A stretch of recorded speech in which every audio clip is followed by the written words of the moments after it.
Welcome back. This is episode 5 of the Terminal Clarity Podcast. I'm your host, Nick.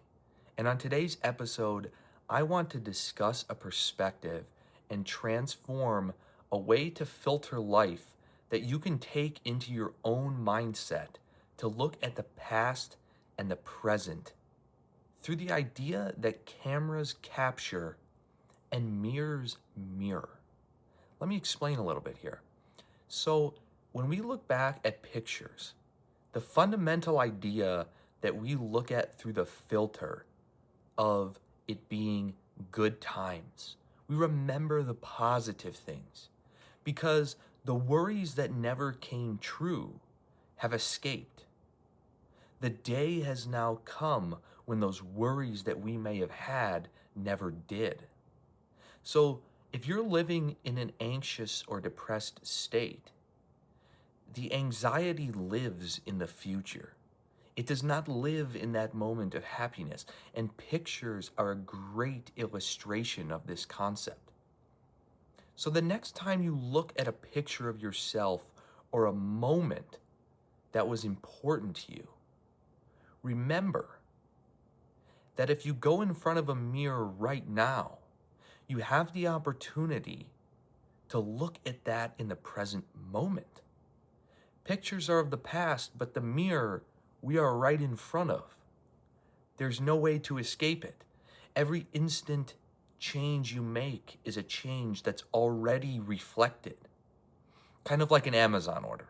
When we order it and we think about it, it's kind of scary, but it's at our doorstep. I like that analogy. But when we move through a moment, we're mirroring the current moment. So looking into the past provides no value of honoring our present self and the worries of tomorrow. But what if we could tie this all together? What if we could honor the present moment while understanding that the worries of the future will someday disappear in the picture of today? So how can we look at the present moment with the same positivity, the same animosity that has been lowered? We don't look back at a picture and think about the stress. We might think about that was a lot we went through in our school, in our career, maybe a transformational period we were in. But we don't ever look back and think to ourselves, I'm glad I didn't go through the hard times. Sometimes the pictures that describe the hardest times are our fondest memories because they've led us to where we are now. So how can we honor our present self? I know I've struggled to really look in the mirror recently, deeply, because of the person I've lost. But I haven't lost myself as much as I've changed. I haven't lost any version of myself in here. Sure, I've lost the ability to stand in front of the mirror and brush my teeth and look myself in the eye. But I still look myself in the eye every day and ask myself, am I doing right by the capabilities that I do have? I don't judge myself based on past self-expectations. That's been a realization I've come to recently, that I've been trying to measure up to who I was before I was sick in the form of what I'm capable of, because it shows weakness. But it's not weakness, it's growth to accept that. I am who I am today because of medical challenges, because of things that have stood in my way that I've now made the best of. Because that's not weakness, that's strength. Redirecting your efforts in a time of challenge can be very difficult. I've found it very difficult. Those around me who love me have really guided me through the process. And my girlfriend was very quick to remind me that I have not lost myself. And I don't think I've lost myself in the process. I've lost why I started things in the beginning. As I've been going through some physical therapy and rehabilitation, I'm reminded daily that I don't lift the same weights I once lifted. I don't do the same exercises I once did. But it's still me standing in front of that mirror. It's still me in here that still gets the same high. I just have to find a different way to find that high in intensity. Because I'm an intense person. I've loved to redline myself my whole life. I get a high off the challenge. And if you're out there and you lift weights or you run or the last 10 minutes of your yoga session, my life in a nutshell has always been the last 2 reps, the last half mile.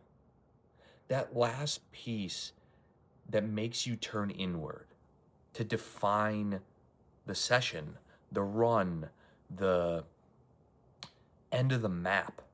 I love that because it's a proving ground that like I'm still here and I'm going to keep going.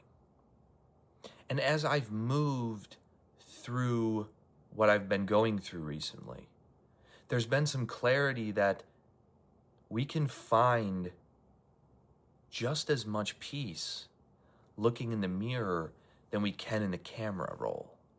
Because if I looked through my camera roll, I'd be devastated. The physical limitations, the mental changes because of my medical struggles.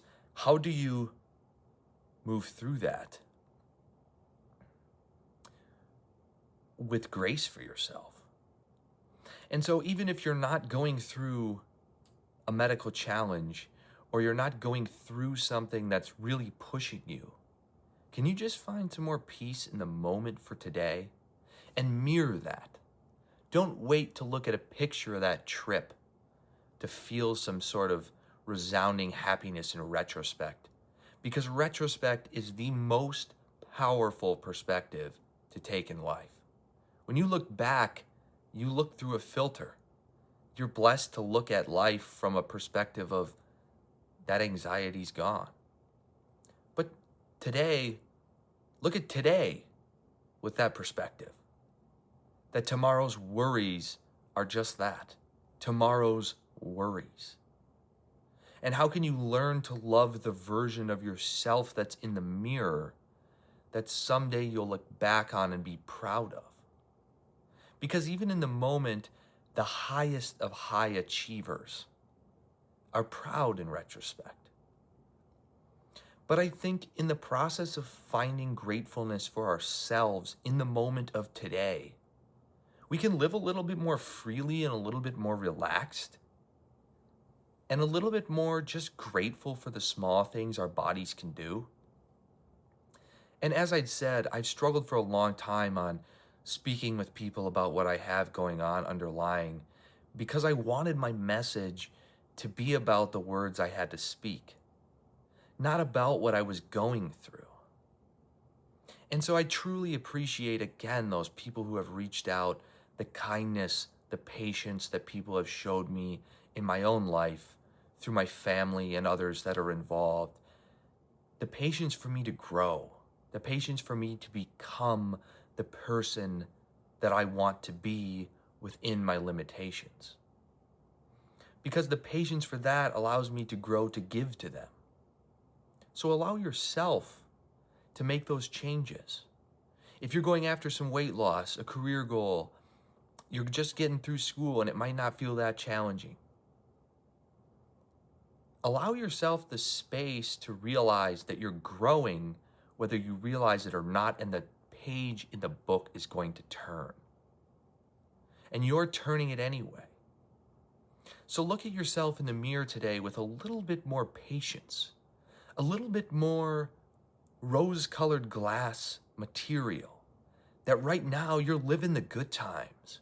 And some of us sometimes just need a reminder to sit with that cup of coffee just a little bit longer, to sit on the couch with the person you love just for a few more moments, because wherever you're going can just wait that one more second. And as I've struggled with my mental health through all of the diagnosis, the struggles, the limitations, I've deeply resounded with the idea of closing my eyes in those moments and everything just going away.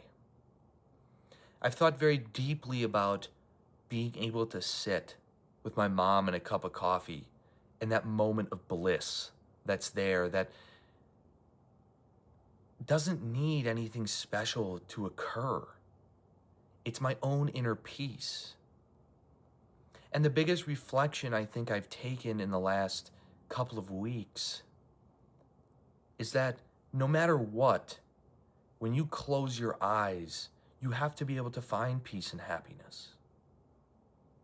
Because, like an analogy with the gym, when you close your eyes, the heaviest of weights, whether you're at your home gym doing physical therapy like I am, or you're out in public at the YMCA or another gym in the area, all the weights weigh the same. But when you close your eyes and you open them, it's easy to get captured by the environment. More music, more motivated, more in shape people around you. It's easy to let that dictate how you show up. Because external motivation will always cover up those internal belief systems we have. Because sometimes in life it's about closing our eyes and realizing that no matter what we're looking at in the mirror, we can be enough for our own selves. And no matter what the mirror says, we can take a mental picture on a daily basis and choose to look at the present moment with the rose-colored glasses. So I want to leave you with an idea and a little bit of a perspective shift to try and see the world through a darkness. Try to see the world and yourself through a darkness. Because I think if each and every one of us can work towards feeling and seeing a better version of ourselves with our eyes closed in the pitch black, when we open our eyes, it's a beautiful world. When we realize that all of the power and the control and the things that we look at are merely just feedback to give us a feeling, to chase a feeling in the real world. That if when we close our eyes, we can feel at peace, we can give to the world so much more.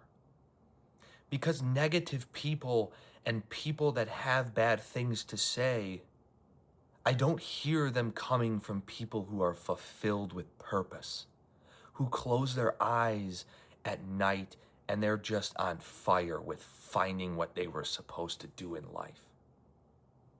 They don't love the world around them, but the version of yourself that loves the world around you, has patience for other people, loves what they do on a daily basis. Those people close their eyes and they love their life just as much. They breed positivity into the world. They don't speak down to people, they empower people. The coworker that made the weird joke, the guy who had the bad idea in the presentation, they don't come back to them and say, that's terrible. What about this? What about that? I like where you're going with this. You're kind of passionate. But what about this other thing? And you just see these people have a little bit more belief in themselves, that you heard them out, that you found some good in maybe an idea they don't even believe in. But the fact that you're willing to see through, to find the good in them, is all they needed to feel empowered to go find that next big idea. And I think the art of closing our eyes ties it all together. That in order for a camera to capture, it has to close the shutter to garner that moment. And sometimes we just have to close our eyes to garner a moment and realize that the picture we're about to take, the moment we're about to live, might be the most beautiful looked back upon moment we get. And so in that camera taking the picture when the shutter closes and the use of a mirror in the camera to create the image, we can tie it all together. To close our eyes, to appreciate the current moment, to look ourselves in the mirror, to tell ourselves that this moment is all we have. And a picture to tell us in retrospect that this moment was a great one. And we took it in when we had it. So that's a reminder today to slow down, to take it in through your own lens of your eyes, to honor yourself for who you are right now, and to find happiness in the smallest things. Because to get the least from the most is a shallow perspective. We want to get the most out of the least. And if you can learn to live life in small moments with big draws of happiness and laughter and giving to the people around you, I think that'll change your perspective.